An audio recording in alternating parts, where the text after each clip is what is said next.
ہم نے پرورش میں بھی بچیوں کے ایسے حالات اپنائے ہیں. میں بھی بتاؤں گا رسول کریم صلی اللہ تعالی علیہ وسلم نے اپنی بیٹیوں کی پرورش کیسی کی. سیدہ فاطمۃ الزہرا سلام اللہ علیہا رضی اللہ تعالی عنہا فرماتی ہیں رسول کریم صلی اللہ تعالی علیہ وسلم سے اپنی پوری زندگی میں انہوں نے زیور کپڑے یا اپنی زندگی گزارنے کی کوئی چیز نہیں طلب کی. زندگی میں ایک ہی بار وہ آئی تھی غلام مانگنے کے لیے, تب بھی رسول کریم صلی اللہ علیہ وسلم نے ان کو تسبیح سے نوازا, تسبیح دے کر کے بھیجا, اپنے کام خود کرنا انہیں سکھایا.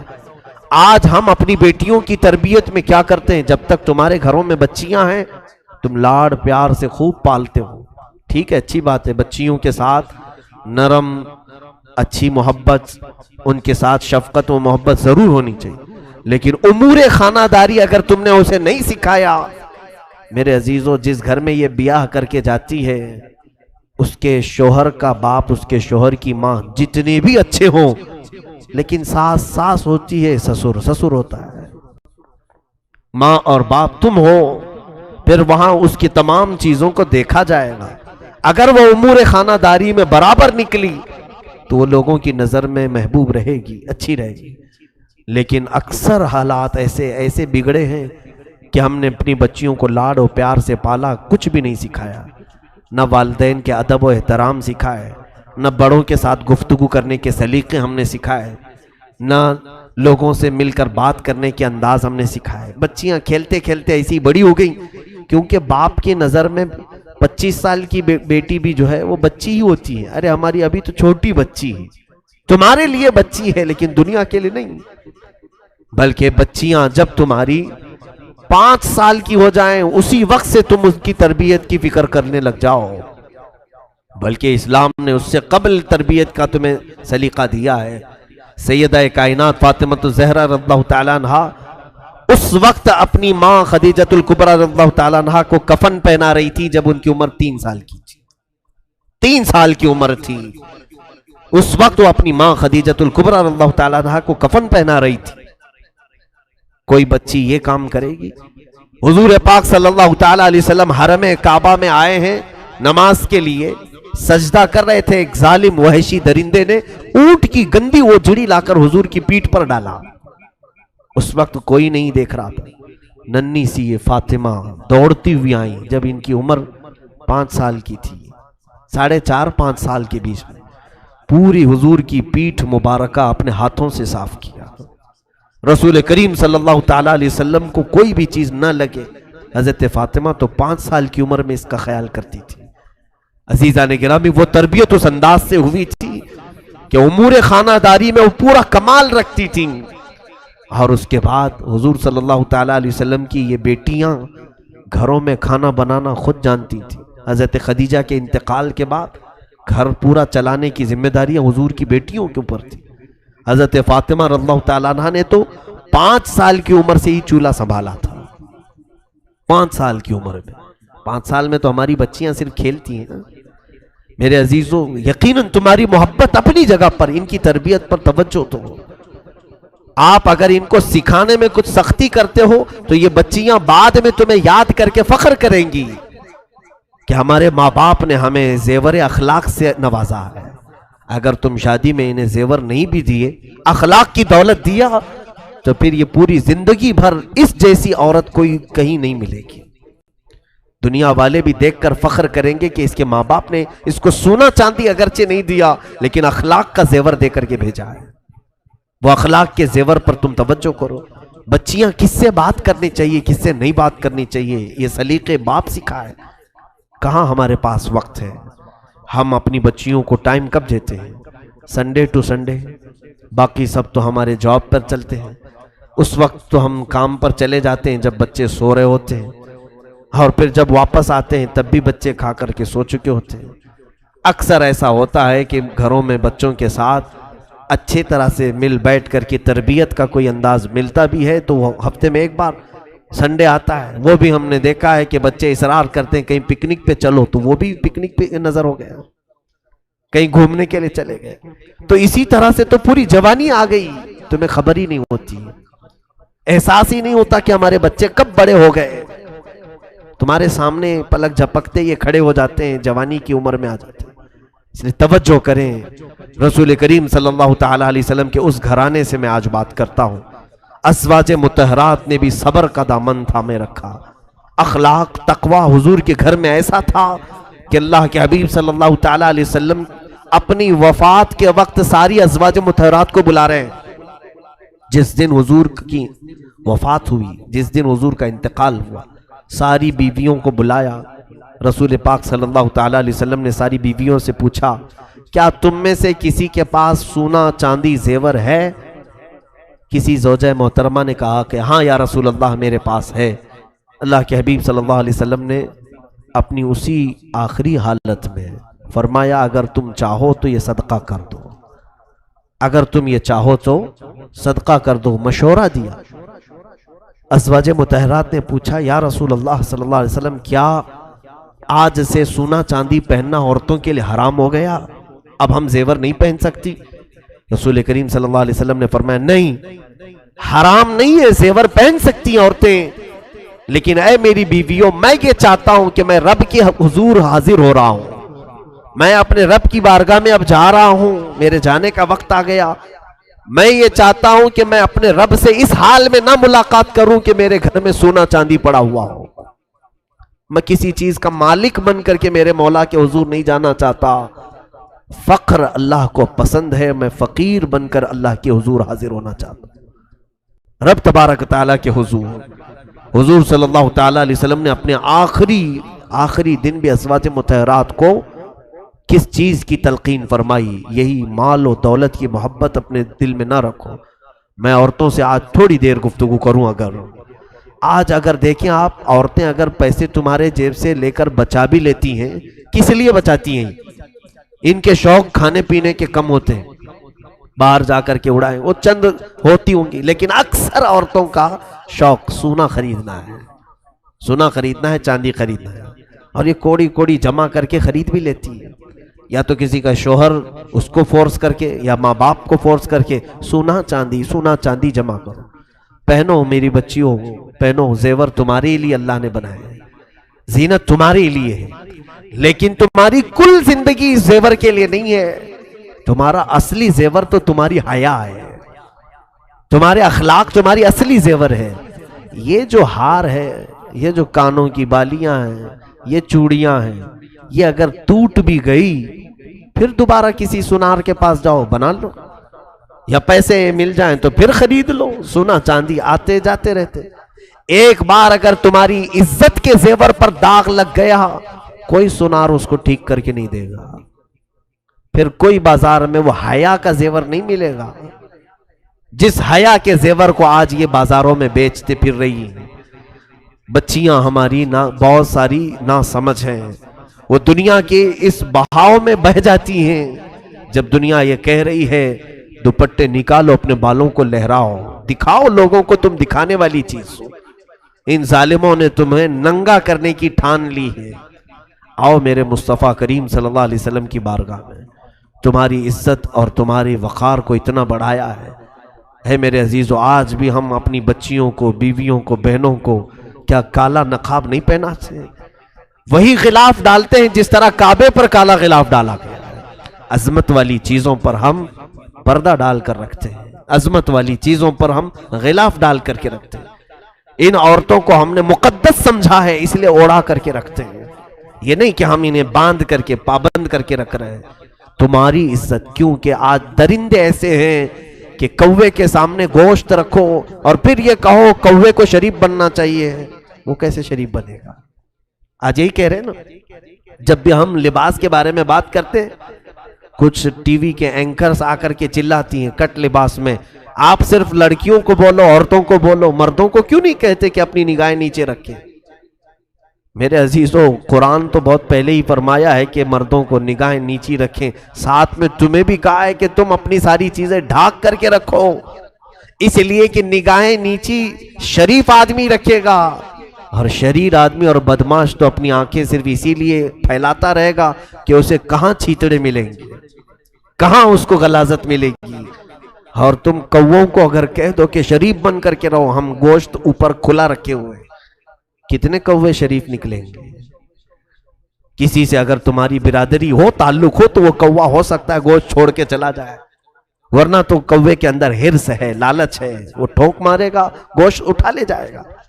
آج ہماری بچیوں کے ساتھ جو ریپ کے کیسز بڑھتے جا رہے ہیں، اس کی ایک اہم وجہ یہ بھی ہے ان کا اظہار، ماڈرن کلچر۔ میرے عزیزو، میری یہ بات جو ہے نان مسلم بھی ایکسیپٹ کرتے ہیں، بہت سارے ہیں، بہت سارے جو مسلمان نہیں ہیں وہ بھی اس بات کو سراہتے ہیں۔ حقیقت ہمارا جو کلچر ہے، ہمارا جو مشرقی کلچر ہے، یہ اس میں الحمدللہ بہت عافیت ہے۔ اگر تم ماڈرن کلچر کی بات کر کے مغربی تہذیب کو لانا چاہتے ہو، ویسٹرن کلچر، تو اس میں تو یہ ہے کہ ماں کون ہے وہ بھی بچے کو معلوم نہیں، باپ کتنے ہیں وہ بھی معلوم نہیں۔ اس کلچر کو تم پسند کرتے ہو جہاں گدھے اور بیل، کتے اتنا نہیں زنا کرتے ہوں گے جتنا مرد اور عورتیں سڑکوں پر کرتے ہیں۔ کیا وہ کلچر تمہیں پسند ہے؟ جنگل کی طرح اگر جانوروں کی طرح جینا پسند ہے تو پھر معاشرے میں رہنے کا مطلب کیا ہے؟ میرے عزیزو، اسلام کے اقدار کو سمجھو۔ اسلام نے تمہیں عزتوں سے نوازا ہے۔ مرد یقیناً اپنی نگاہوں کی حفاظت کرے، لیکن بچیاں اپنے جسموں کو ڈھانکیں، اپنے جسموں کی نمائش نہ کریں۔ حدیث پاک میں ہے جو عورت صرف خوشبو لگا کر اس لیے نکلتی ہے، خوشبو لگانا منع نہیں ہے، لیکن اس کی نیت اگر یہ ہے کہ بازار میں لوگ میری طرف متوجہ ہو جائیں، میری خوشبو کو سونگھیں، سپرے لگا کر، پرفیوم لگا کر عورتیں جس طرح سے چلیں، حدیث پاک میں موجود ہے۔ فرمایا رسول کریم صلی اللہ علیہ وسلم نے کہ وہ زنا کرنے والی عورت ہے، کہ اس نے لوگوں کو زنا کی دعوت دی، کتنوں کی خواہشوں کو بھڑکایا، کتنوں کی نگاہوں کو خراب کیا، یہ مرکز گناہ بن جاتی ہے۔ اور ایک حدیث پاک میں اگر کسی اجنبی مرد نے تمہارے جسم کو بلا حجاب چھوا، زنا بہت دور کی بات ہے، ایک عورت کے ساتھ دوسرا مرد اگر بغیر کسی شرعی تعلق کے چھوا ہے، چھونے کی بات آئی ہے، زنا کی نہیں، چھوا ہے، تو اس عورت پر قبر میں اللہ تعالیٰ 99 سانپ مسلط کرے گا۔ اس میں سے ایک سانپ اتنا قوت والا کہ وہ صرف پونچھ اگر پہاڑ پہ مارے تو پہاڑ پھٹ جائے گا، وہ اس عورت کی قبر پر سانپ مسلط کیے جائیں گے۔ تو اپنے جسم کو کسی کے حوالے ہرگز نہ کرو جب تک تمہارا نکاح نہ ہو جائے۔ اللہ تعالیٰ کی امانت ہو تم، ہماری بچیاں، یہ دین اسلام کی امانت ہے۔ بلکہ میں تو کہتا ہوں رسول پاک صلی اللہ تعالیٰ علیہ وسلم کی عزت تمہارے دوپٹوں کے ساتھ ہے۔ تم نے اگر نکال پھینکا تو لوگ صرف تمہارے نام کو نہیں کوسیں گے، سیدھے فاطمہ زہرا کی کنیز کو بھی کوسنا شروع کریں گے کہ یہ نام اس کا فاطمہ ہے، نام اس کا آمنہ ہے، نام اس کا خدیجہ ہے، لیکن اس کا تعلق اخلاق سے کوئی بھی نظر نہیں آتا۔ عزیزان گرامی، میں بچیوں سے کہہ رہا تھا سونے اور چاندی کے اکٹھا کرنے میں جو دن اور رات لگا کر پیسے جمع کرتی ہیں، ٹھیک ہے جمع کر لیا، سونا بھی جمع کیا، چاندی بھی جمع کیا، پتہ ہے میں نے دیکھا ہے، اور جب اس کا انتقال ہو جاتا ہے گھر میں پردہ کر لیا گیا، ایک خاتون کا انتقال ہو گیا ہے، سب سے پہلے گھر کی عورتیں، بچیاں ہوں اس کی یا بہنیں ہوں یا اس کے رشتہ دار ہوں، آ کر کے سب سے پہلے وہی سونا نکالتی ہیں اس کے کانوں سے، اس کے گلے سے وہ ہار نکال لیتی ہیں، اس کے ہاتھوں سے وہ چوڑیاں نکال لیتی ہیں، پائل نکال لیے جاتے ہیں۔ تمہاری روح کیا نکلی کہ تمہارے گھر والے تمہارا پورا سونا تم سے سلب کر لیے، جس کے لیے تم کوڑی کوڑی جمع کرتے تھے۔ لیکن مجھے بتاؤ کہ جس بچی نے قرآن پاک کی کوئی سورہ یاد کی اور اس کی روح نکلی، مجال ہے پوری دنیا میں کہ کوئی آ کر کے تمہارے سینے سے وہ چھین کے دکھائے، نکال سکتا ہے کوئی؟ تمہارے سینے میں وہ جو چیز محفوظ تھی وہ قبر میں بھی رہے گی۔ بلکہ حدیث پاک میں یہ ہے کہ جس نے قرآن کے حلال کو حلال سمجھا اور اس کے حرام کو حرام سمجھا اور اس کے پاس سینے میں قرآن کا کوئی حصہ محفوظ رہا تو اس سینے کو قبر کی مٹی بھی نہیں کھائے گی۔ دنیا والے تو چھوڑے، یہاں جس زیور کے لیے آج بچیاں ہماری جان توڑ کوشش کر رہی، میں کہتا ہوں خاطر خواہ زیور اگر تمہیں مل جائے، ایک میانہ روی، بہت زیادہ بھی نہ ہو اور بہت زیادہ بخالت بھی نہ ہو، اگر ہے تمہارے پاس مال تو جتنا تم اپنے سٹیٹس کو دیکھو، اپنے درجات کو دیکھو، اسی اعتبار سے اپنے زیور کو خریدو اور استعمال کرو. میں حرام بھی نہیں کہہ رہا ہوں. عورتیں ضرور اپنی بالیاں پہنیں، چوڑیاں پہنیں، ہار پہنیں.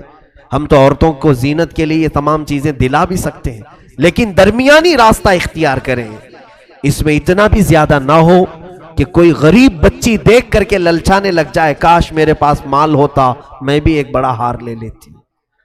ایسا بھی نہ ہو کہ کئی بچیاں ہمارے نکاح میں چلی جاتی ہیں، ان کے پاس ایک چھوٹی سی بالی بھی نہیں ہوتی کان کی. ان کے لیے ایسا وقت نہ آئے کہ تمہیں دیکھ کر کے وہ افسوس کرنے لگے. عزیزان گرامی، میانہ روی اختیار کریں، درمیانہ راستہ اختیار کریں. رسول کریم صلی اللہ تعالیٰ علیہ وسلم کے اس گھرانے میں کبھی ایسا ہوا ہے کہ حضور صلی اللہ تعالیٰ علیہ وسلم تشریف لائے ہیں، 3 دن تک 4 دن تک کسی بھی زوجہ مطہرہ کے گھر میں چولہا نہیں جلایا جاتا، کھانا ہی نہیں بنتا تھا. یا تو وہ روزے سے ہوتی ہو یا تو فاقے سے ہوتی ہو، لیکن شکایت کبھی نہیں کرتی. عورتیں یہ بھی سیکھیں کہ مرد کی تمام حالتیں ہمیشہ ایک طرح کی نہیں ہوتی.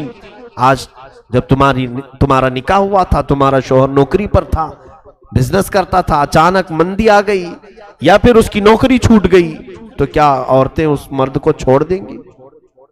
عورتیں اس مرد کو ہمیشہ کے لیے چھوڑ کر بھاگ جائیں گی کہ اب یہ کماتا نہیں ہے، کچھ پیسے نہیں لاتا ہے؟ ایسے کئی معاملات ہم نے بھی دیکھے ہیں. 25 سال کھلایا لیکن اب اس کی طاقت میں کمی آ گئی، کچھ تو ہوا جس کی وجہ سے اب کام کاج نہیں کرتا، تو عورتیں ہر جگہ جا کر کے شہرا کرتی ہیں، میرا شوہر ناکارہ ہے، نکما ہے، کچھ کام نہیں کرتا. بخاری شریف کی حدیث میں کل ہی پڑھ رہا تھا، رسول کریم صلی اللہ علیہ وسلم نے فرمایا، میں نے جہنم میں سب سے زیادہ عورتوں کو دیکھا. صحابہ نے پوچھا، یا رسول اللہ صلی اللہ علیہ وسلم کس وجہ سے؟ حضور فرماتے، ہن یکفرن العشیر، وہ اپنے شوہروں کی نافرمانی کی وجہ سے. پوچھا کہ کیا کرتی ہیں وہ شوہروں کے ساتھ؟ حضور صلی اللہ تعالی علیہ وسلم فرماتے ہیں کہ اذا احسنت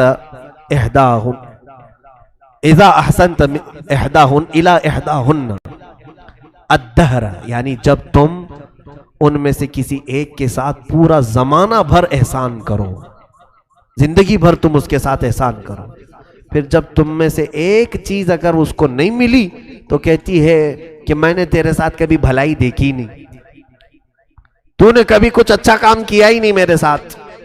یہ جملہ عورتوں کا انہیں دوزخ میں لے جائے.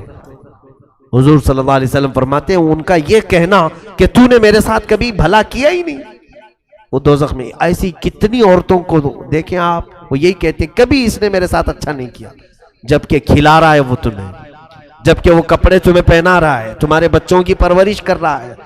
محض یہ ہے کہ تمہاری بہت زیادہ خواہشات کو اس نے پورا نہیں کیا. ایسے کئی واقعات ہمارے سامنے ہیں کہ غلط خواہشات عورتوں کی مردوں کو غلط راستے پر لے آتی ہیں. ایک بہت اچھا نوجوان ہمارے پاس نماز پڑھتا تھا، مقتدی تھا ہمارا، اچانک وہ غائب ہوا، کئی دن تک نہیں تھا، اور کئی سالوں کے بعد اس کو پھر دوبارہ ہم نے دیکھا تو معلوم کیا بہت بری حالت ہے اس کی. شراب پیتا ہے، باہر کٹوں پر پڑا رہتا ہے. نیک آدمی تھا. اس کو بلوایا، پوچھا کیا حالت ہے تیری، کیوں ایسے بن گیا؟ وہ رونے لگا، اور پھر اس نے جو واقعہ بتایا میں نے کئی جگہ پر اس کو ذکر کیا. کہا کہ میری شادی ہوئی، میں بہت زیادہ محبت کرتا ہوں میری بیوی سے، اور محبت سے شادی کیا تھا. شادی کے بعد میری نوکری تھی اپنے ہی شہر میں، لیکن میری تنخواہ پوری نہیں ہو پاتی تھی. میری بیوی کے جو خواہشات تھے میں اس کو پورا نہیں کر پاتا تھا. میری بیوی کے لیے پھر مجھے اپنا شہر چھوڑ کر بنگلور جانا پڑا. میں نے کوئی بڑی نوکری کی تلاش کی، وہاں پہنچا.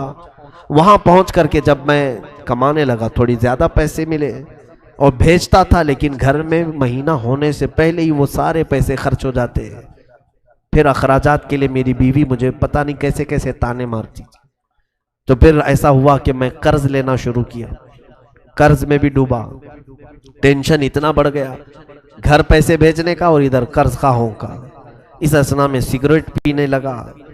لوگوں نے کہا کہ سگریٹ پئیں گے تو تھوڑا سا ٹینشن کم ہوتا ہے. پیتے پیتے یہاں تک عادت لگ گئی کہ نوکری جس میں جاتا تھا وہاں کی نوکری بھی چھوٹ گئی. تو غم کی وجہ سے دوست ملے ایسے کہ انہوں نے شراب کی لت لگا دی اور شراب پی کر کے رات بھر پتہ ہی نہیں چلتا تھا کہ کون سی نوکری کون سی بیوی، سب ختم۔ اور اس کے بعد حالت ایسی ہو گئی کہ شراب پی پی کر کے اس کے پھیپھڑے خراب ہو گئے، اس کے گردے سڑنے کو آ گئے، اتنی کثرت سے اس نے پی۔ عمر اس کی 35 سال کی عمر میں اتنے ساری چیزیں کر لیا۔ خیر اس کے بعد اس کی حالت صحیح ہوئی تھوڑی سی، لیکن اس خاتون کے متعلق میں نے نصیحتاً اس کے گھر بھی بھیجا کہ آپ ہمارے اسلام سے تعلق رکھنے والی میری بہن، ایک مرد کے بگاڑنے میں یا اس کے بگڑنے میں تمہاری خواہشات کا بڑا رول ہے۔ کاش اگر تم اس کو یہ کہتی کہ شراب اور سگریٹ کو ہاتھ مت لگانا، چاہے مجھے آدھی ہی روٹی کیوں نہ بھیجو، اگر یہ کہتی تو شاید تیرا شوہر آج اس طرح سے گردوں کی بیماری میں نہیں ہوتا۔ آج اس کی بیماری پر کوئی دیکھنے والا نہیں ہے اور واویلا کرتی پھرتی ہے کہ مجھے مسکین بنا ڈالا، کم عمر میں مجھے ایسی نوبت پر لے آیا۔ یہ ساری وجہیں عورتیں کبھی کبھار بن جاتی ہیں۔ میں خواتین سے ضرور کہوں گا کہ اپنے شوہروں سے طلب کریں، تم محبت کے ساتھ ساری چیزیں طلب کرو، لیکن اتنا پریشر نہ ڈالو کہ وہ حرام کاموں کی طرف چلا جائے، اتنا پریشر نہ ڈالو کہ وہ تمہارا شوہر حلال کو چھوڑ کر کے پھر ڈاکہ زنی کرنے لگ جائے، چوری کرنے لگ جائے۔ ظاہر سی بات ہے، جس شوہر کی آمدنی 1000 روپے ہو، تم 5000 کا میک اپ سیٹ مانگو گی تو چوری کر کے لائے گا نا، یا تو پھر کسی کو ٹوپی پہنائے گا، دھوکہ دے گا، یا تو پھر قرضہ لے کر کے آئے گا، شریف آدمی بھی ہو۔ یہ خواہشات اتنی زیادہ نہ ہو، بلکہ اسلامی لمٹ اور شریعت کے دائرے میں رہ کر کے ایک معاشرتی زندگی بہترین انداز میں گزار سکتے ہیں۔ وہ زندگی آؤ میرے مصطفیٰ کریم صلی اللہ علیہ وسلم کے گھر والوں میں، آقا کونین صلی اللہ تعالیٰ علیہ وسلم۔ ایک بات سن لیجئے آپ، حضرت ابو ہریرہ کہتے ہیں، سیدنا ابو ہریرہ رضی اللہ تعالیٰ، یہ کون سے صحابی؟ اصحاب صفہ میں سے، جو 70 صحابہ حضور کی مسجد میں ہمیشہ رہتے تھے، گھر بار چھوڑ کر کے آئے اور صدقے پر یہ چلتے تھے، جو کچھ بھی ان کو صدقہ آتا تھا وہی کھاتے تھے۔ ایک بار 2 دن تک کچھ بھی نہیں آیا۔ حضرت ابو ہریرہ کہتے ہیں میں نے پیٹ پر رسی باندھ لیا کہ پیٹ کھلا رہتا ہے تو بھوک زیادہ لگتی ہے، ٹائٹ کر لو تو بھوک کم لگتی تھی۔ پھر میں نکلا جا کر کے حضور کو دکھاؤں، اسی اثنا میں حضور اپنے حجرے سے باہر نکل رہے تھے۔ میں نے کہا کہ یا رسول اللہ صلی اللہ علیہ وسلم، اصحاب صفہ میں 2 دن سے کوئی صدقہ ہی نہیں آیا، نہ کھجوریں نہ دودھ، اور میرا پیٹ جو ہے بھوک کی شدت کی وجہ سے سکڑتا جا رہا ہے۔ اللہ کے حبیب صلی اللہ تعالیٰ علیہ وسلم نے اپنا جبہ اٹھا کر کے دکھایا۔ حضرت ابو ہریرہ کہتے ہیں حضور نے بھی رسی سے 2 پتھر باندھے تھے۔ کہا ابو ہریرہ میں نے بھی 3 دن سے تو کچھ بھی نہیں کھایا۔ اللہ کے حبیب صلی اللہ تعالیٰ علیہ وسلم کا یہ فرمان سن کر حضرت ابو ہریرہ کہتے ہیں مجھے بڑی شرمندگی ہوئی، میں نے کیوں ذکر کیا، لیکن میرے آقا صلی اللہ علیہ وسلم نے فرمایا ابو ہریرہ چلو تمہیں بھوکا نہیں چھوڑوں گا، ساتھ میں چلو۔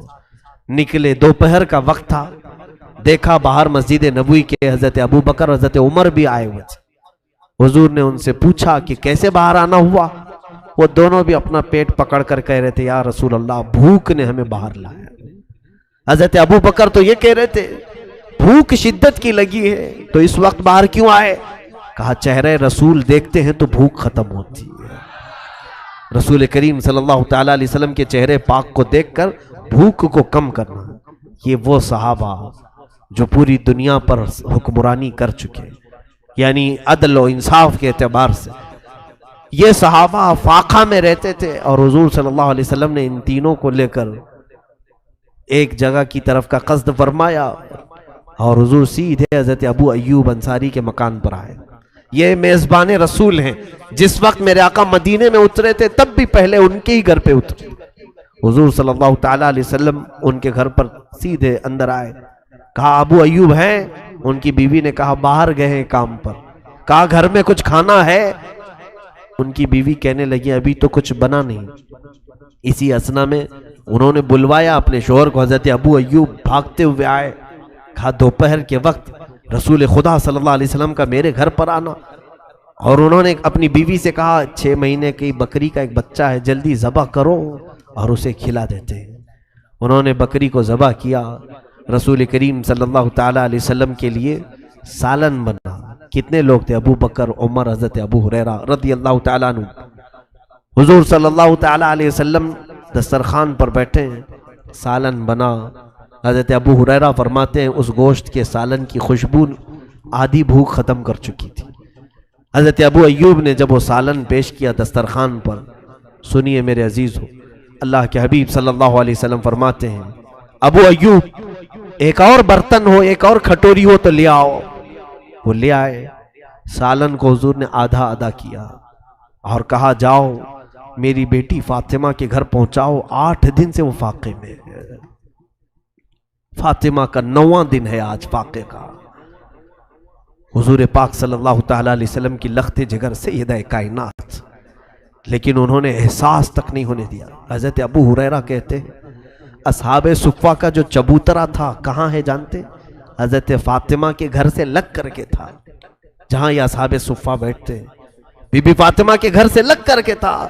حضرت ابو ہریرہ کہتے ہیں 9واں دن فاطمہ کے فاقے کا ہے، ہم 2 دن میں صبر نہ کھا کر باہر نکل آئے، فاطمہ کے گھر سے چوں کی آواز تک نہیں آتی تھی. وہاں حسنین کریمین بھی پل رہے ہیں، مولا علی شیر خدا بھی ہیں. ان کا مسجد میں آنا جانا کسی کو احساس تک نہیں دلاتا تھا کہ گھر میں کوئی چیز کی کمی ہے. یہ اہل بیت کا گھرانہ ہے میرے عزیزوں. جتنے بھی ان کے تذکرے کیے جائیں وہ کم ہے. انہوں نے پوری دنیا کو جینے کا ایک مزاج دیا ہے.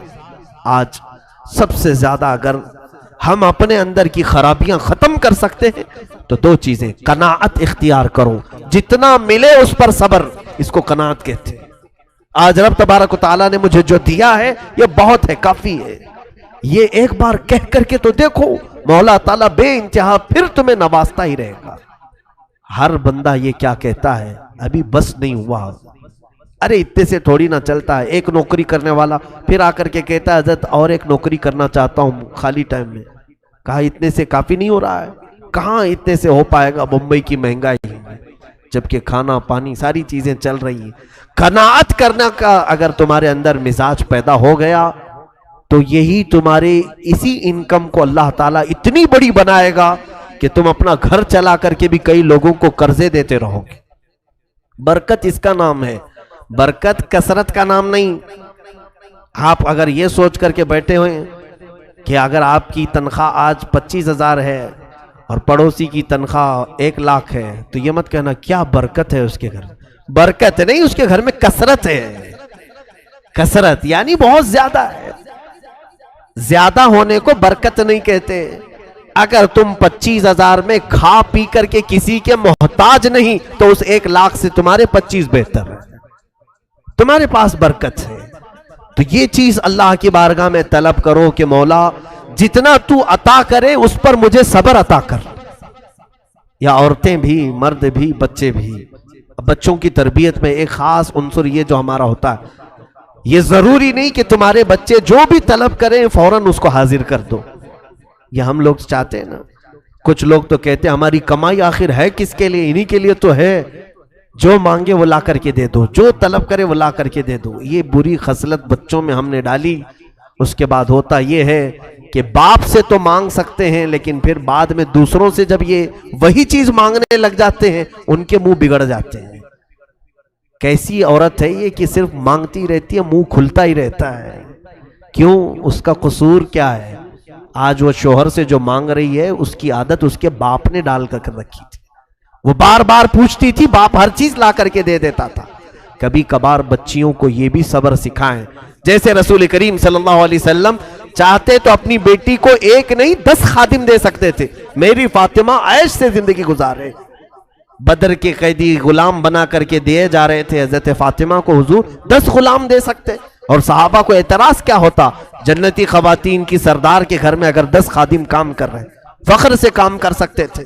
لیکن حضور نے کیا کہہ کر کے بھیجا؟ فاطمہ جاؤ صبر کرو، تھکن زیادہ ہو جائے تو رات میں تسبیح پڑھو. کبھی کبھار بچیوں کو یہ بھی تلقین کرو. ہر دن اگر اچھے کھانے کی عادت ہمارے پاس ہے تو جان بوجھ کر کے کبھی ہلکا کھانا انہیں کھلانے کی عادت ڈالو تاکہ برے اوقات میں انہیں صبر کرنے کا سلیقہ آ جائے، برے اوقات میں ان کو صبر کرنے کا طریقہ آ جائے. مجھے بات یاد آتی ہے، میں میری تعریف کے لیے نہیں کہہ رہا ہوں، بچپن میں خود ہمارے گھر کی حالت ایسی کہ الحمدللہ ہمیں کبھی کسی چیز کی کمی نہیں ہونے دی. میرے والد محترم بڑے عالم دین تھے، لیکن کئی اوقات ایسے ہوتے کہ ہماری والدہ کو یا بہنوں کو کچن میں جانے سے روک دیتے کہ آج کھانا نہیں بنے گا، کوئی کھانا نہیں بنائیں گے. باقی سارے لوگ کیا کھائیں گے؟ سارے لوگوں کو چوڑا ہوتا ہے، اس میں کیلا پیس کر کے وہی کھلا دیتے. سخت ترین ہوتا، چبانے کے لیے کتنا ٹائم لگ جاتا. یہ آج ہمیں احساس ہوتا ہے کہ کبھی کبھار یہ سخت چیزیں بھی ان کے حلق سے اتارو تاکہ زندگی گزارنے کے ان کو سلیقے آ جائیں. کیونکہ وقت زندگی میں ہمیشہ ایک طرح نہیں ہوتا. کبھی تم سب لٹ گئے، اگر کہیں تمہارے اوپر اچانک غریبی آ گئی تو یہ جو چٹخارے لگے ہوئے زبان کے پھر کیا کرو گے؟ روز اچھے کھانے کے جو مزے لگے ہوئے ہیں، اچانک اگر تمہارے پاس مال نہیں ہوگا تو پھر شیطان تمہارے اندر یہ کوشش کرنے کی یہ عادت ڈالنے کی کوشش کرے گا کہ چلو فلاں جگہ چوری کر لو تو تمہاری زبان کو سکون مل جائے گا. پھر آدمی اپنی لذتوں کے لیے یا تو کسی کو دھوکہ دیتا ہے یا چوری کرتا ہے. حتیٰ کہ کئی ایسے لوگ آج دنیا میں ہیں جو اپنے جسم بیچنے کا کاروبار بھی صرف اس لیے کر رہے ہیں کہ ان کی خواہشات بڑی ہیں، ان کی خواہشات زیادہ ہیں. اسی لیے قرآن پاک میں اللہ نے فرمایا ارأیت من اتخذ الہہ ہوا، اے محبوب آپ نے نہیں دیکھا ان لوگوں کو جنہوں نے اپنی خواہشات کو ہی اپنا خدا بنا لیا ہے. بہت سارے لوگ ہیں ایسے جنہوں نے اپنی خواہشات کو خدا بنا لیا ہے. میری خواہش اگر آج رات فلاں جگہ جانے کی ہے تو میں جا کر کے رہوں گا، کوئی مجھے نہیں روک سکتا. خدا کے لیے جو کام جس طرح بندہ کرتا ہے ویسے کچھ لوگ اپنی خواہشات کے لیے کرتے ہیں، اپنی خواہشات کے لیے سب کو چھوڑتے ہیں. ماں باپ چلاتے رہے رات بھر، نہیں میری خواہش ہے آج جانا ہے تو جانا ہے. یہ کئی لوگوں کی جو خواہشات ہیں انہوں نے اپنی خواہشات کو خدا بنا لیا. اور اللہ تعالیٰ کیا فرماتا ہے؟ رب تعالیٰ اپنے حبیب صلی اللہ تعالیٰ علیہ وسلم کو فرماتا ہے کہ اے نبی آپ ایسے لوگوں کی حمایت کریں گے؟ ہرگز نہ کرنا ایسے لوگوں کی حمایت، ایسے لوگوں کی حمایت نہ کریں. حضور کو اللہ تعالیٰ منع فرما رہا ہے جو صرف خواہش کے پیچھے لگے رہتے ہیں، صرف خواہش کے پیچھے. قربان کرو میرے عزیزوں، کچھ چیزوں میں صبر کرنا سیکھو. سیدہ کائنات فاطمہ الزہرا رضی اللہ تعالیٰ عنہا حضور صلی اللہ تعالیٰ علیہ وسلم کی وہ لخت جگر ہیں کہ یہودی عورتوں نے ایک بار پلان بنایا. فاطمہ کے جسم پر جو کپڑے ہوتے ہیں وہ پیوند لگے ہوتے ہیں، کپڑوں پہ بھی پیوند لگا رہتا تھا. رسول خدا کی بیٹی ہیں. یہودیوں نے، عورتوں نے ایک دعوت رکھی اور اس میں حضرت فاطمہ کو بلایا کھانے کے لیے. نہیں وہ کوئی ایسا ہی کہ اس میں سارے شہر کی اچھی خاصی عورتیں تھیں. حضرت فاطمہ سے کہا کہ تم آؤ اپنے اسلام کی دعوت دو. تو اس غرض سے حضرت فاطمہ کو بلائے، لیکن ان کی نیت کیا تھی کہ حضرت فاطمہ کے لباس پر سارے لوگ ہنسیں. رسول خدا کی بیٹی کیسا لباس پہن کے آئی، اس کے پاس پہننے کو لباس تک نہیں ہے. حضرت فاطمہ نے منظور کر لیا، میں آؤں گی جہاں اسلام کی بات ہوگی، رسول کریم صلی اللہ تعالیٰ علیہ وسلم کے دین کی بات ہوگی. رات کو جب نکلنے لگی، اللہ اکبر، روایت میں ہے کہ حضرت فاطمہ الزہرا رضی اللہ تعالیٰ عنہا کے گھر جنتی لباس آیا. جبرائیل امین کے ذریعے سے حضرت فاطمہ کو حضور نے پیش کیا. حضرت فاطمہ وہ جوڑا پہن کر کے آئی ہیں. اللہ اکبر. عورتیں بتاتی ہیں کہ وہ اندھیرے کمرے میں آئے تو پورا روشنی ہو چکی تھی. ویسا لباس ہم نے نہ کبھی سنا تھا نہ دیکھا تھا. پوچھا فاطمہ سے کہ فاطمہ ہم تو آج کسی فنکشن یا دعوت کے لیے نہیں بلائے تھے، ہم تو صرف تمہارے لباس کا مذاق اڑانے کے لیے آج دعوت دیے تھے، یہ لباس تمہارے جسم پر آیا کیسے؟ حضرت فاطمہ نے کہا او خواتین، جب کوئی اللہ والوں کا مذاق اڑانا چاہے اللہ تعالیٰ ان کے منہ پر ایسے رد کے لیے لباس اتارتا ہے کہ پھر دنیا میں ان کا کوئی جواب نہیں ہوتا. رسول کریم صلی اللہ تعالیٰ علیہ وسلم کی اس لخت جگر کو اللہ عز و جل نے جنتی لباس اتارا، ان کے گھر میں جنتی دسترخوان اترا. حتیٰ کہ اس گھرانے کی حالت یہ تھی کہ حضور صلی اللہ تعالیٰ علیہ وسلم حضرت فاطمہ کے گھر میں بیٹھے ہیں، اچانک مسکرانے لگے. پوچھا یا رسول اللہ صلی اللہ علیہ وسلم مسکرانے کی وجہ کیا ہے؟ فرمایا جبرائیل وہی لے کر کے آئے ہیں، دروازے پر کھڑے ہیں، اندر نہیں آ رہے ہیں. پوچھ رہے ہیں کہ یا رسول اللہ یہ اہل بیت کا گھرانہ ہے، اگر اجازت ہو تو اندر آؤ۔ بے اجازت ان کے گھر میں جبرائیل آتے نہیں، قدر والے جانتے ہیں عز و شان اہل بیت۔ رسول کریم صلی اللہ علیہ وسلم کے گھر والوں کی یہ عزت ہے کہ وہاں جبرائیل بغیر اجازت کے داخل نہیں ہوتے تھے۔ اس فاطمہ الزہرا رضی اللہ تعالیٰ عنہ کی سادگی پر لاکھوں سلام۔ لیکن جانتے ہیں آپ سیدہ کائنات فاطمہ الزہرا کی بات آج میں تھوڑی سی آگے بڑھا کر کے رخصت ہونا چاہوں گا۔ عورتوں کو بھی فکر کیا ہونی چاہیے، بچیاں اپنے باپ، اپنے شوہر اور اپنے بھائیوں کی بھی اگر آج فکر کر لیں، بہت ساری چیزوں سے یہ آزاد ہو جائیں گی، بہت ساری چیزوں سے آزاد ہو جائیں۔ ہو کیا رہا ہے کہ بچیوں کو ایسا لگتا ہے ہماری زندگی میں کل کام ہمارا مقصد کھانا بنانا، صبح دوپہر شام میں بچے ہوئے کپڑے دھلنا، ہانڈیاں مانجنا، اس میں سے بھی کوئی وقت بچ جائے تو سیریل دیکھنا، اس کے علاوہ ہمارا مقصد ہی نہیں ہے۔ میرے عزیزوں، سیدہ کائنات فاطمہ الزہرا کا ایک مقصد دیکھیں آپ۔ جانتے ہیں آپ رسول کریم صلی اللہ علیہ وسلم کی اس دختر نیک اختر جن کی ہمیشہ تمنا کیا رہتی تھی، فرماتی ہیں حضور صلی اللہ تعالیٰ علیہ وسلم نے جب حضرت علی سے ان کا نکاح طے کیا تو مہر مقرر کرنے کے لیے حضور نے خود ان سے مشورہ کیا، حضرت فاطمہ سے۔ حضرت فاطمہ رضی اللہ تعالیٰ عنہ اپنی وفات کے وقت، آخری دن ہے ان کی زندگی کا، جلدی جلدی کپڑے دھو رہی ہیں، گھر کا سارا سامان سلیقے سے لگا رہی، حسنین کریمین کو نہلا رہی۔ حضور کی وفات کے صرف 6 مہینے کے بعد آپ کا انتقال ہوا۔ ان 6 مہینوں میں حضرت فاطمہ کو کسی نے ہنستے ہوئے نہیں دیکھا تھا۔ 6 مہینے کے بعد حضرت فاطمہ الزہرا رضی اللہ تعالیٰ عنہ حسنین کریمین کو سارے کام کروا کر کے دے رہی۔ حضرت علی جلدی اندر داخل ہوئے، پوچھا کہ فاطمہ آج یہ اتنی تیزی سے کام کیوں ہو رہے ہیں؟ کہا میرے شوہر نامدار رفیق حیات، میں چاہتی ہوں کہ حسنین کریمین کو آخری بار اپنے ہاتھوں سے نہلاؤں دھلاؤں، مجھے معلوم نہیں کہ میرے بعد انہیں اب کون پہنائے گا، مجھے لگتا ہے کہ میری زندگی کی آخری ساعتیں آ گئی۔ تو حضرت علی نے غمناک لہجے میں دیکھا تو حضرت فاطمہ اندر گئیں، ایک طاق میں سے ایک چٹی لے آئی، کہا کہ یہ چٹی کھولنا مت، میرا انتقال ہو جائے تو میری قبر میں ہی میرے سرہانے پر رکھ دینا، دفن کر دینا اس کو۔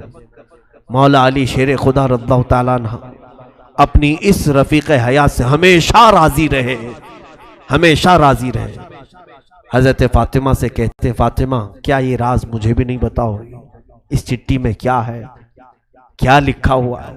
سیدہ فاطمہ زہرا رضی اللہ تعالیٰ عنہ فرماتی، اے میرے سرتاج علی مرتضیٰ، جب آپ سے میرے نکاح کی بات ہو رہی تھی، رسول پاک صلی اللہ علیہ وسلم گھر تشریف لائے، کہا فاطمہ علی کے بارے میں تمہارا کیا خیال ہے؟ علی اخلاق میں بہت بلند ہے، علی تہجد گزار ہے، تقوی شعار ہے، کیا میں تمہارا نکاح علی کے ساتھ کروں؟ اور مہر میں علی کو میں نے 400 مسقال چاندی کی بات کی ہے، کیا تم اس بات سے راضی ہو؟ باپ اپنی بیٹیوں سے پوچھے نکاح کے متعلق، یہ بھی سنت مصطفیٰ ہے۔ حضور صلی اللہ تعالیٰ علیہ وسلم نے جب یہ ذکر کیا، سیدہ کائنات فاطمہ الزہرا نے عرض کیا آقا علی سے نکاح تو منظور ہے لیکن مہر یہ منظور نہیں، مہر یہ کم ہے، 400 مسقال اس زمانے کے بہت ہو جاتے ہیں۔ رسول پاک صلی اللہ تعالیٰ علیہ وسلم نے فرمایا اے فاطمہ تم مہر میں کیا چاہتی ہو بتاؤ، میں علی سے مطالبہ کروں۔ حضرت فاطمہ پوچھتی ہیں یا رسول اللہ صلی اللہ علیہ وسلم کیا یہ میرا نکاح اللہ کی مرضی سے ہو رہا ہے؟ حضور صلی اللہ علیہ وسلم نے فرمایا ہاں فاطمہ، میں نے خواب میں دیکھا ہے اللہ رب العزت کا حکم ہے کہ میں اپنی بیٹی کا نکاح فاطمہ کا نکاح علی کے ساتھ کروں۔ تب حضرت فاطمہ کہتی ہیں تب تو پھر مہر زیادہ ہو، اللہ رب العزت اس نکاح کا معاملہ فرما رہا ہے تو اے رسول پاک صلی اللہ علیہ وسلم 400 مسقال چاندی نہیں۔ پھر پوچھا کیا مہر چاہیے؟ حضرت فاطمہ کہتی یا رسول اللہ صلی اللہ علیہ وسلم رب تعالیٰ سے آپ گزارش فرمائیں کہ علی کا نکاح فاطمہ سے اس مہر پر ہو کہ رسول پاک کی امت کی بخشش لکھ دی جائے، آپ کی امت کی مغفرت لکھی جائے۔ حضور پاک صلی اللہ علیہ وسلم آپ دیدہ ہو گئے، آپ دیدہ ہو گئے، رب تعالیٰ کے حضور سجدے میں گر گئے، اے رب ذوالجلال، فاطمہ میری امت کی بخشش کا سوال کر رہی ہے، مہر میں اسے یہ چاہیے۔ روایات یہ بتاتی ہیں کہ اللہ رب العزت کی طرف سے حکم ہوا کہ اپنا سر اٹھائیں، آپ کی آدھی امت کی بخشش فاطمہ کا مہر ٹھہرا۔ حضور پاک صلی اللہ علیہ وسلم سے حضرت فاطمہ کہتی ہیں میں نے وہ لکھوا لیا تھا چٹھی میں تاکہ بروز قیامت میں میرے رب سے میرے حبیب کی امت کی بخشش کا سوال کروں۔ اے علی، اس چٹھی میں اس کے علاوہ اور کچھ بھی نہیں ہے۔ یہ فاطمہ الزہرا رضی اللہ تعالیٰ عنہا کی سوچ ہے۔ اے میرے عزیزو، ہم کون ہیں جو میرے آقا کی امت کی خبر رکھتے ہوں؟ ہم میں سے کس کو یہ طلب ہے کہ رسول پاک کی امت گڑھے میں گرنے سے بچ جائے؟ یہاں تو گڑھے کھودے جا رہے ہیں، جتنے گرے تو اچھے ہیں۔ ہم میں سے کون یہ چیز کی خواہش رکھتا ہے؟ خود میرے آقا صلی اللہ علیہ وسلم فرماتے من لم یہتم بامرنا فلیس منا، جس نے اس حال میں صبح کی کہ میری امت کی بھلائی کا نہیں سوچا، وہ میری امت میں سے نہیں ہے۔ آج کیا یہ دردناک حالات ہمیں بیدار نہیں کرتے؟ کوئی ہم میں سے یہ دعا نہیں کرتا کہ اے اللہ اب امت کا بھلا کر دے؟ ہمارے نوجوان نسل جس راہ پر جا رہی ہے، ہم آنکھیں دیکھ دیکھ کر کے تاڑ تاڑ کر کے بھی اس کے متعلق نہ دعا کرتے ہیں نہ اس کے اصلاح کی کوشش کرتے ہیں۔ وہ حضرت فاطمہ تھی جو گھبرا جاتی تھی، کیونکہ انہیں معلوم تھا کہ حضور کو اگر کوئی ایک درد ستاتا ہے تو وہ امت کی فکر کا درد ہے، امت کا غم ہے، امت کی بخشش کا درد۔ جب مدینہ طیبہ میں واقعہ ہوا کہ صحابہ نے کہا اچانک حضور پاک نظر نہیں آ رہے ہیں، صحابہ بے قرار ہو کر ڈھونڈنے لگے کہ آقا ہیں کہاں؟ ایک صحابی نے پا لیا حضور مدینے کے نواح میں دور کسی ایک جنگل کے پاس سجدے میں ہیں، اور حضرت ابو بکر وہاں ڈھونڈتے ہوئے پہنچے۔ ایک بکریاں چرانے والا گزر رہا تھا، پوچھا کیا میرے آقا کو تو نے دیکھا ہے؟ رسول پاک صلی اللہ تعالیٰ علیہ وسلم ہمیں کئی لمحے ہو گئے نظر نہیں آ رہے۔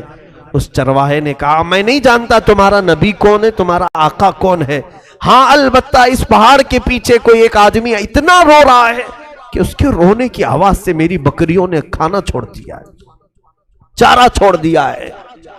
حضرت ابو بکر نے کہا یقیناً اس طرح کا رونا تو میرے آقا کا ہی ہوگا۔ حضرت ابو بکر نے پوچھا اس چرواہے سے اے بندے تو بکریاں چرا رہا ہے، رونے والے کو دیکھا وہ کیا کہہ کر کے رو رہا ہے؟ کہا پتہ نہیں، امت امت کہتا ہے اور روتا جاتا ہے۔ حضرت ابو بکر بے اختیار روتے ہوئے قریب آئے۔ سید الانبیاء صلی اللہ تعالیٰ علیہ وسلم کے آنسوؤں سے زمین تر تھی، کہہ رہے تھے میرے آقا رب ذوالجلال کے حضور، اے مولا میری امت کو میرے حوالے کر دے، میری امت کو میرے حوالے کر دے، میری امت بڑی بھولی ہے، وہ مجھے نہیں پہچانتی۔ سچ فرمایا آقا، اپنے آپ کی امت آپ کو کہاں پہچان رہی ہے؟ آج ہم نے دوسروں کو پہچان لیا، اپنے نبی کونین صلی اللہ تعالیٰ علیہ وسلم کو پہچاننے سے دور بھاگتے ہیں۔ بتانے کے لیے اگر کوئی کوشش بھی کرے تو ہمارے اخلاق ایسے ہیں، ہم حضور کو سننا نہیں چاہ رہے ہیں۔ دیکھو آج ہمارے گھروں میں جا کر بچوں کو اٹھا کر کے پوچھو، ہر فلمی ہیرو کا بایو ڈاٹا اسے یاد ہوگا، کون کہاں رہتا ہے، کون کیسی ایکٹنگ کرتا ہے، کس کے کتنے فلم ہیں، سارے اسے یاد ہیں۔ اسے اگر میرے آقا کی ذات کے بارے میں پوچھو تو کچھ بھی نہیں جانتا، کچھ نہیں جانتا۔ صحابہ کے بعد دیگرے وہاں آئے، سبوں نے درخواست کی کہ آقا سر مبارک کو اٹھائیں، سجدہ اتنا طویل ہو گیا تو جسم پر تکلیف ہو جائے گی۔ حضور پاک صلی اللہ تعالیٰ علیہ وسلم اسی طرح سجدے میں ہیں۔ تو اس کے بعد صحابہ نے کہا کہ حضور کسی کی بھی بات پر سر نہیں اٹھاتے، مشورہ یہی طے پایا کہ حضرت فاطمہ کو بلایا جائے، اگر حضرت فاطمہ کہیں گی تو حضور ضرور سر اٹھائیں گے۔ سبوں نے جا کر کے سیدہ کے گھر یہ درخواست کی کہ اللہ کے حبیب تمہارے بابا سر جو سجدے میں رکھیں اٹھاتے نہیں، بے اختیار روتے جا رہے ہیں۔ سیدہ حجاب کے ساتھ آئیں، پردے کے ساتھ آئیں، سارے لوگ ہٹ گئے۔ رسول پاک صلی اللہ علیہ وسلم کے کندھے پر ہاتھ رکھتی ہیں، کہتی ہیں بابا آپ کی فاطمہ آئی ہے، آپ سر اٹھائیں۔ رسول کریم صلی اللہ علیہ وسلم اسی حالت میں سر رکھے ہوئے تھے۔ ہم گنہگاروں کی تسبیح، آج ہم سجدے میں جاتے ہیں تو اپنی مطلب کی مانگنے کے لیے جاتے ہیں۔ ہم تو سجدوں میں یہی کہتے ہیں نا مولا مجھے یہ دے دے، مجھے یہ دے دے۔ وہ رسول پاک ہم جیسے نکموں کو مانگ رہے تھے. مولا بعد میں آنے والی امت میرے حوالے کر. قربان جاؤ اس نبی کے سجدوں پر کہ ہم کو حضور نے سجدوں میں مانگا ہے. سیدہ فاطمہ کی بار بار اصرار پر حضور نے سر نہیں اٹھایا. سیدہ کائنات نے صرف اتنا کہا یا رسول اللہ صلی اللہ علیہ وسلم، فاطمہ آپ سے وعدہ کرتی ہے آج کے بعد سے مولا تعالیٰ جتنی بھی مجھے حیات دے گا، جب تک کی زندگی دے گا، قسم ہے رب ذوالجلال کی، فاطمہ کوئی رات نہیں سوئے گی صرف آپ کی امت کی بخشش کی دعا کرے گی. صرف میں آپ کی امت کی بخشش کی دعا کروں گی. حضور پاک نے جب ان سے یہ سنا تو اپنا سر اٹھایا. فاطمہ کو دیکھا کہ میری امت کی بخشش کا درد یہ بھی رکھتی ہے. میرے عزیزو، ایک بیٹی کی ذمہ داری یہ بھی ہوتی ہے کہ وہ اپنے باپ کی فکروں میں ساتھ دے.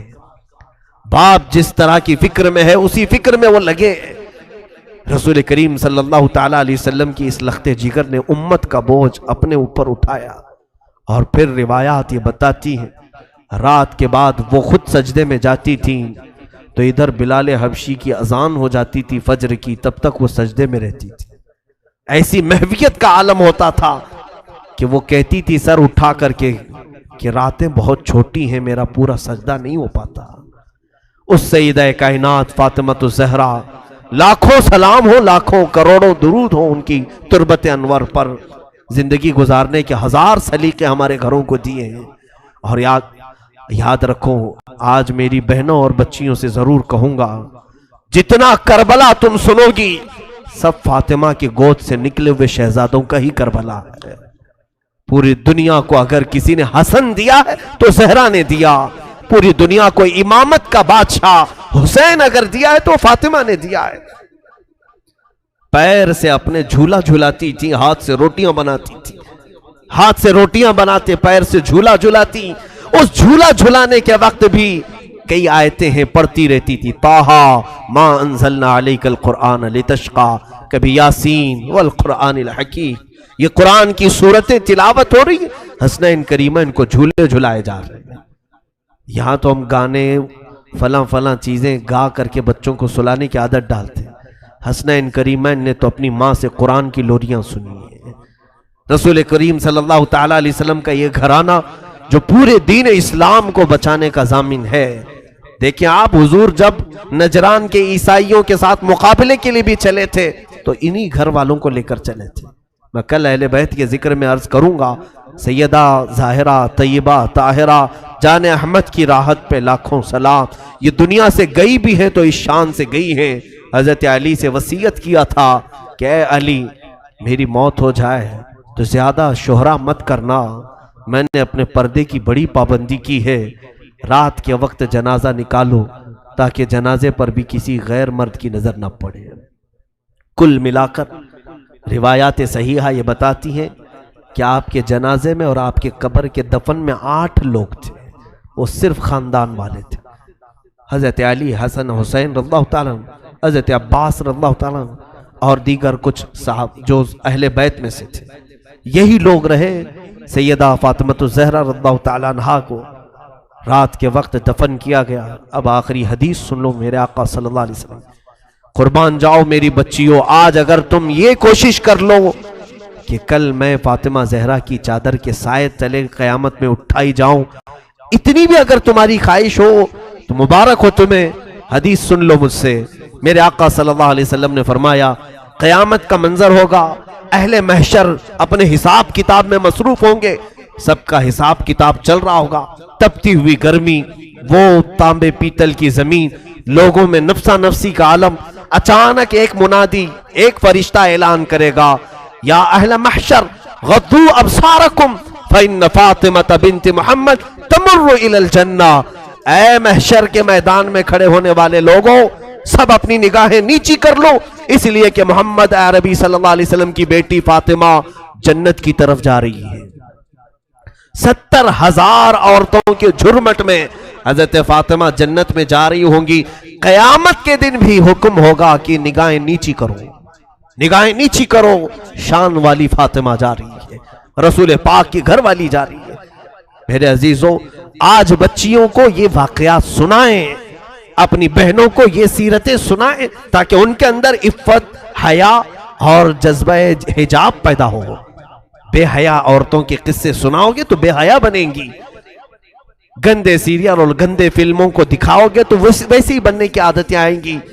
کبھی کبھار میں عورتوں سے گزارش کروں گا، پوری زندگی ٹی وی پر نہ گزاریں، تھوڑا کبھی کبھار سیرت فاطمہ کو پڑھ لیا کریں، رسول کریم صلی اللہ علیہ وسلم کے گھر والیوں کی سیرت پڑھ لیا کریں۔ یاد رکھنا، اگر تم نے سیرت بھی پڑھ لی، آج حسن و حسین نہیں صحیح، غلام حسن اور غلام حسین تو ضرور پیدا ہوگا، تمہاری گودوں میں نونہال آئیں گے جو امت کی اصلاح کا کام کریں گے۔ میں دعا کرتا ہوں بارگاہ رب العزت میں، خدایا بحق بنی فاطمہ کہ برقول ایمان کنم خاتمہ، اگر دعوتم رد کنی ور قبول، منو دست دامان آل رسول۔ اے رب ذوالجلال، رسول پاک کے اس سخی گھرانے سے ہم سب کی محبتوں کو ہمیشہ قائم و دائم رکھ۔ مولا رافضیوں سے، خارجیوں سے ہم سب کی حفاظت فرما۔ رسول اللہ کی اس آل جس آل میں ہر بچہ نور والا بچہ ہے، میرے مولا اس گھرانے کا فضل، ان کا سایہ، ان کا کرم ہم سب کے سروں پر قائم فرما۔ رسول اللہ کے گھر والوں کی برکتیں ہم سب کو نواز دے، ہماری بیویوں کو، بچیوں کو، ماؤں کو، بہنوں کو عفت، حجاب، حیا عطا فرما دے۔ اے کریم خدا ارحم الراحمین، جتنے اس محفل میں حاضر ہیں اور جو دور سے سن رہے ہیں، بچیاں، عورتیں، گھروں کی خواتین، سب کو مولا چادر زہرہ عطا فرما دے۔ قیامت کے دن مولا ہمارے گھر والیوں کو سب کو اس فاطمہ زہرا کی جھرمٹ میں جگہ عطا فرما دے، جس جھرمٹ میں فاطمہ زہرا رضی اللہ تعالیٰ عنہ جنت کی طرف جا رہی ہوں، اسی جھرمٹ میں مولا ہماری ماؤں، بہنوں اور بچیوں کا حشر فرما دے۔ اے کریم خدا، آج پوری دنیا کو پھر سے فاطمہ کی ضرورت ہے، جو ایسی گود سے حسن و حسین پیدا کرے، جو کربلا کے واقعات کے بعد پھر سے اسلام کو زندہ کرے۔ مولا ہم سب کو ایسی خواتین عطا فرما، ایسے اصلاح کرنے والے بچے عطا فرما، ہمارے معاشرے کو نظر بد سے محفوظ فرما۔ کریم خدا، ہماری مجلسوں کو اپنی بارگاہ میں قبول فرما، اور ہماری اس مجلس کو ہماری نجات کا ذریعہ بنا دے۔ قیامت کے دن اسی مجلس کو ہماری بخشش کا ذریعہ بنا دے۔ امت مصطفیٰ کی خیر ہو مولا، دشمنان اسلام کو تو تباہ و برباد فرما، ان کے ناپاک منصوبوں کو تو خاک میں ملا دے، اسلام و سنیت کا بول بالا فرما، کفر و شرک کا منہ کالا فرما۔ اے رب ذوالجلال، ہماری دعاؤں کو رسول کریم صلی اللہ علیہ وسلم کی نالین پاک کے صدقے قبول و مقبول فرما۔ وصلی اللہ تعالی علی خیر خلقہ محمد و آلہ و اصحابہ اجمعین، وآخر دعوانا الحمدللہ رب العالمین۔